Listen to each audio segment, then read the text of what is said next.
আসসালামু আলাইকুম ওয়া রাহমাতুল্লাহ। আমার প্রিয় বন্ধু, প্রিয় ভিউয়ার্সেরা, আশা করি সকলে দেখতেছেন। এটা আমার দুপুরের খাবার।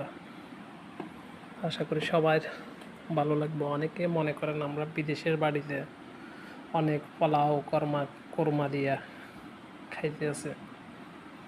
ঠিক আছে, এই যে দেখতেছেন, এটা সবজি গতকালকের।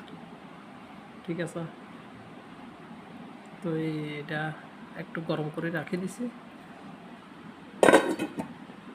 কারণ আজকের খাবারটা দেখেন, জল দিয়া মনে হয় যে পুকুর বানাই দিছে। ঠিক আছে,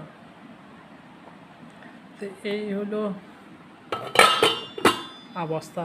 পছন্দ হোক কিংবা না হোক, খেতে তো হবেই। এটাই আমাদের প্রবাসের লাইফ। ঠিক আছে, তো যাই হোক, শুকর আল্লাহর দরবারে, আলহামদুলিল্লাহ। রিজিকে যতটুকু ছিল ততটুকুই পাবো আমরা।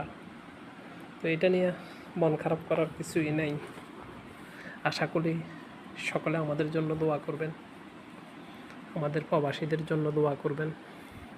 ঠিক আছে, সব মিলিয়ে আমাদের লাইফ হয়তো দেশের বাড়িতে যখন থাকতাম, তো হয়তো আপন স্বজনদের সাথে, ঠিক আছে, প্রিয়জনেরা খুব যত্ন করে প্রিয়জনদের জন্য রান্না করে। তো আসলে আমাদের প্রবাসীদের, ঠিক আছে, নসিব এরকমই হয়। তারপরও আমরা হাসি মুখে থাকি। ঠিক আছে, আমাদের ফ্যামিলির সবার জন্য কষ্ট করে। এই হলো বলার। আর সবাই আমাদের জন্য দোয়া করবেন, আমরাও আপনাদের সকলের জন্য দোয়া করব। প্রবাসে থাকি, আপনাদেরকে আর কি বলবো, শুধু একটাই কথাই বলে যাই, আমার দ্বারা যদি হয় আমি আপনার উপকার করব। যদি উপকার করতে না পারি, তাহলে আরেকটা দিক খেয়াল করব, যেন আমার দ্বারা আপনার কোনো ক্ষতি না হয়।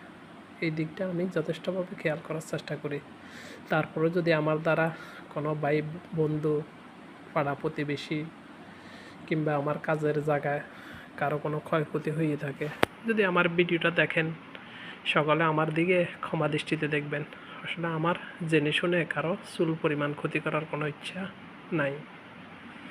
এই সুবাদে আপনাদের সকলের দোয়া কামনা করি বিদায় নিচ্ছি। আসসালামু আলাইকুম ওয়া রাহমাতুল্লাহ।